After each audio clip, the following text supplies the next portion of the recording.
Hello, we have here famous author Trevor Steele again, and Mirador Publishing has just published another one of his books. This one is called Paradise Stolen, and we're going to ask Trevor a few questions about it. Trevor, could you explain the historical background of this novel? Yes. The name Paradise Stolen is of course a play on Paradise Lost by Milton. But the setting is Tasmania, or Van Diemen's Land as it was called in those days. Now it's a tragic thing that in the year 1800 it's estimated there were 20,000 Aborigines living on Tasmania. But 3 generations later, the last Tasmanian full-blooded woman on the island died. We've all heard of Trukanini. This is Trukanini when she was young and beautiful. Not a very good painting actually, but photos show that she really was beautiful. And here is a photo of Trukanini not long before her death. Look at the suffering in her face. And this is her husband, Vurani. This is the last living Tasmanian black man who died on the island. And this is George Augustus Robinson. Now the tragedy of the Aborigines may have occurred in any case, but the actions of this man accelerated the extinction of the Aborigines. So this is Mr. Robinson. So why does your novel give such a prominence to Robinson? Right. George Augustus Robinson is an interesting character in his way. He came from the slums of London and he was very ambitious to make money and to move up in society. After a lot of adventures, he wasn't doing very well. He had to escape to Tasmania. And there he found that he could perhaps make a change in the right direction for himself if he became involved with the Aborigines.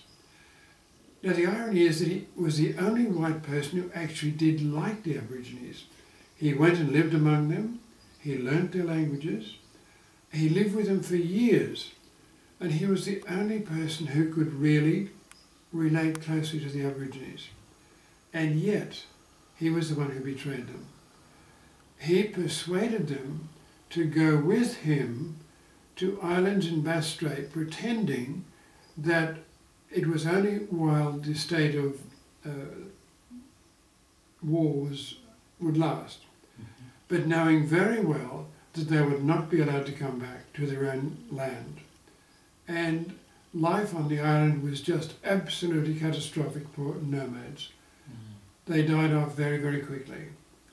And so George Augustus Robinson, nevertheless, he became a rich man because he earned a lot of money for solving the problem of the Aborigines. Oh, very tragic. Now we know that Trukanini was a real person. Yes. Are there any other real characters, real people in your novel? Yes. In this novel, I didn't invent any characters whatever.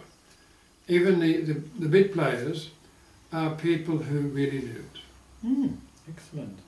So people sometimes claim that the disappearance of the Tasmanian Aboriginals is the classic example of genocide.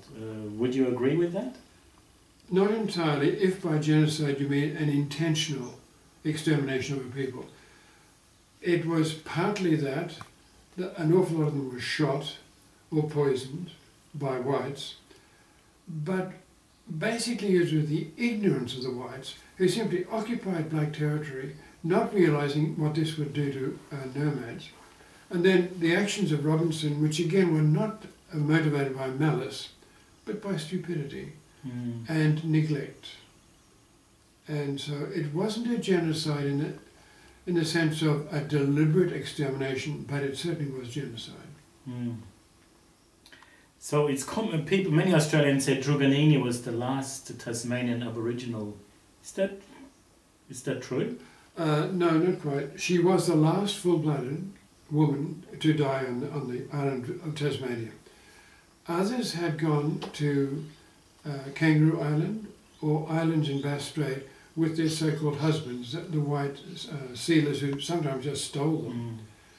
But these people then produced families, And today there are quite a few thousand people who claim that they are the descendants of the Tasmanian Aborigines. And to some extent, of course, they're correct. But their own heritage is much more European than Aboriginal. Okay, maybe the last question. What's the point in reading about such irreversible historical tragedies? I suppose the main thing is to wake up that human feeling we should all have. And I hope that we have got to a stage where such a thing will never again be possible. Thank you very much, Trevor. So once again, Paradise Stolen from Mirador Publishing. Thank you very much. Thank you.